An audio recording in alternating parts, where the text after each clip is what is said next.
पीले दांत वाली बहू। रंजना कभी ब्रश नहीं करती थी। उसे कितनी बार उसके माँ बाप ने डांटा, लेकिन उसका कोई असर उस पर होता ही नहीं था, जिस कारण से उसके दांत पीले पीले हो जाते हैं। शादी के बाद अरे बहू, वैसे तो तुझ में कोई कमी नहीं है, पर तेरे दांत इतने पीले कैसे हैं बेटा? कैसे मतलब? कोई सर्जरी थोड़ी ना कराइए। वो तो क्या नाम, मैं ब्रश नहीं करती थी तो पीले हो गए। अब क्या करूं? आप कहें तो लाल करवा लूं या फिर काले?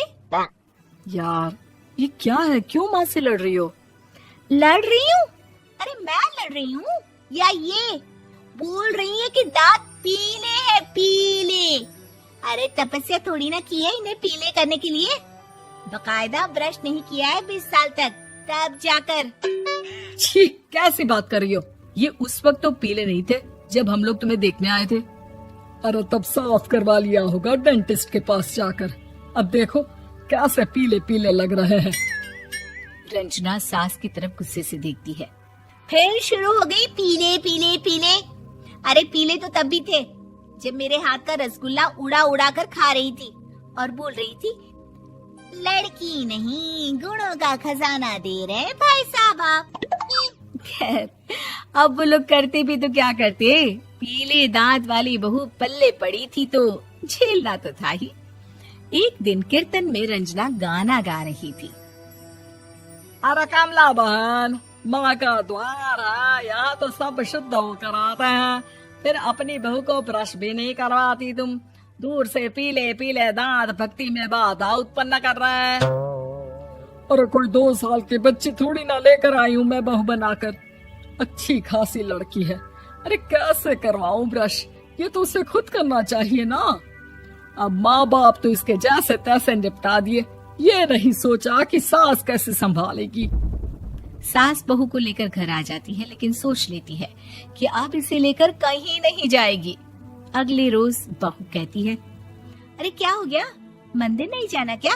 कीर्तन का वक्त हो रहा है। मेरी मधुर वाणी से कान्हा जी जागते हैं और सोते हैं। आप तो जानती है ना उनकी भक्ति में कितना मन लगता है मेरा। वो क्या है ना, तबीयत ठीक नहीं लग रही है मेरी, आराम करूंगी मैं। तबीयत ठीक नहीं लग रही? अभी तो मिथुन के गाने पर नाच रही थी आप, और अब बोल रही है कि तबीयत ठीक नहीं लग रही। अरे भक्ति में मन लगा लो सासू माँ, ऊपर जाना है, क्या मुंह दिखाओगी आप? हाँ? सास को बहू की बात पर गुस्सा आ जाता है। मैं क्या मुंह दिखाऊंगी, इसकी चिंता तो ना कर, समझी? अपने मुंह की चिंता कर, जो ये पीले पीले दांत लेकर हर जगह पहुंच जाती है। पता है लोग कितना मजाक बनाते हैं।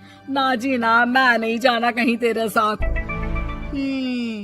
तो ये बात है, कोई ना, मत जाओ, मैं अपने कमरे में ही बैठकर भक्ति कर लूंगी। ऊपर वाला दांत थोड़ी ना देखता है, मन देखता है, भावना देखता है। और अरे बस बस, तू सब कुछ दिखा, बस ये सफेद चमकदार दांत ना दिखाना किसी को, है? जा यहाँ से। बहू को सास की बात का कोई फर्क नहीं पड़ता, वो तो जैसी थी वैसी ही रह जाती है। सुबह नहाकर किचन में खाना बनाना, फिर खाना खाना, कीर्तन भजन करना और सो जाना। एक दिन, माँ जी मैं सहेली के घर जा रही हूँ, शाम को लेट आऊंगी। हाँ हाँ तो जाना, मैंने कौन सा तेरी आरती करनी है घर पर बैठकर। रंजना सहेली के घर जाती है, जहाँ वो पार्टी में जाने की तैयारी कर रही होती है। अरे शिखा, कहाँ जाने की तैयारी कर रही है? मैं गलत वक्त पर आ गई क्या? अरे नहीं यार, उल्टा सही वक्त पर आ गया। मैंने ये साड़ी और ज्वेलरी निकाली है यार, शाम को इनके ऑफिस की एक पार्टी में जाना है। बताना कैसा लग रहा है ये सब? नहीं यार, इस ड्रेस के साथ तो वो वाली ज्वेलरी अच्छी लगेगी। हाँ हाँ सही बोल रही है, मैंने ध्यान ही नहीं दिया। वैसे तो हमेशा से मस्त फैशन सेंस रखती है। तो बड़ा जाती होगी ना पति के साथ पार्टी में। रंजना कुछ नहीं बोलती, बस सोचती है कि यार काश ये बात सही हो जाती, पर मैं क्यों नहीं जाती पार्टी में? क्या इन लोगों की कोई पार्टी होती नहीं होगी? रंजना घर आती है और रात में पति से सवाल करती है, एक बात बताइए, आप मुझे किसी पार्टी में क्यों नहीं ले जाते? क्या आपकी यहाँ ऑफिस में पार्टी नहीं होती? पति बेचारा क्या कहता कि दांत पीले हैं तुम्हारे इसलिए। अरे कोई पार्टी होती नहीं हम लोगों के ऑफिस में, तो कहाँ से लेकर जाऊं? और मार्केट, मॉल, कहीं वीकेंड घूमना, कहीं तो। अरे यार, सारे हफ्ते में एक छुट्टी मिलती है, तो सोचता हूँ कि आराम ही कर लूं। क्यों? रंजना मन मार के रह जाती है। पहले कभी सास के साथ मंदिर जाया करती थी, लेकिन वो भी सास ने ले जाना बंद कर दिया। घर बैठी बैठी रंजना बोर हो जाती है। तभी उसे आइडिया आता है और वो मायके जाने का सोचती है। सासू माँ, 2 दिनों के लिए मम्मी के घर जा रही हूँ। अच्छा अच्छा ठीक है, आराम से जा। और हाँ, माँ से कुछ अच्छी आदत सीख कर आना कि कैसे शरीर के हर भाग की तरह दांतों की सफाई भी जरूरी होती है, समझी? शुरू हो गई ना आप। वो लोग आपकी तरह नहीं है कि छोटी छोटी बात का बतंगड़ बना दे। उन लोगों के लिए मैं मायने रखती हूँ, ना कि मेरे पीले पीले दांत। रंजना माँ को बिना बताए उन लोगों को सरप्राइज देती है, लेकिन जैसे ही वो दरवाजे पर पहुंचती है, अंदर देखती है कि घर वाले कहीं जा रहे होते हैं। अब माँ, काश रंजना दीदी के दांतों वाली प्रॉब्लम नहीं होती, तो वो भी हम लोगों के साथ चलती ना बुआ जी की बेटी की शादी में। हाँ बेटा, लेकिन अब उसे कौन समझाए कि उसको उसके पीले दांत नहीं दिखते, लेकिन उसके आसपास के लोगों को कितना एम्बैरेसिंग फील कराते हैं। मुझे तो कितनी बार उसके स्कूल की टीचर ने शिकायत की कि उसके साथ कोई लड़की बैठना भी नहीं चाहती, और ना ही कॉलेज में कोई उससे बात करना चाहता था। लेकिन पता नहीं क्यों उसे ये बात समझ में ही नहीं आती। कोई कमी नहीं है उस लड़की में, बस यही कि दांत पीले हैं।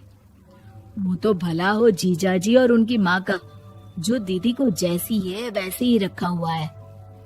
रंजना को अपने घर वालों की बात सुनकर बहुत दुख होता है।